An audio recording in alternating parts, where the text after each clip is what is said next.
وَإِن كَانَ أَصْحَابُ الْأَيْكَةِ لَظَالِمِينَ۔ وَإِن اور تحقیق کان تھے اصحاب الایکۃ ایکا والے قوم شعیب لظالمین ظالم، اور بے شک ایکا والے یقیناً ظالم تھے۔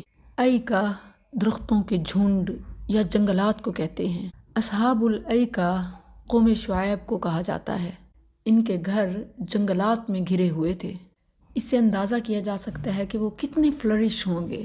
پوش ایریاز کے رہنے والے، جنگلات کے بیچوں بیچ گھر بنانا یا رہنا ہر کسی کے بس کی بات نہیں ہوتی۔ اللہ سبحانہ و تعالیٰ نے ان پر اتنے انعامات کیے، لیکن انہوں نے کیا ظلم کیے کہ شرک کے علاوہ ناپ تول میں کمی ان کی پہچان تھی۔ قرآن کریم میں ان کا نام مدین بھی آیا ہے، وَإِلَى مَدْيَنَ أَخَاهُمْ شُعَيْبًا۔ اور قوم لوط کے بعد قوم شعیب کا ذکر کیوں آیا؟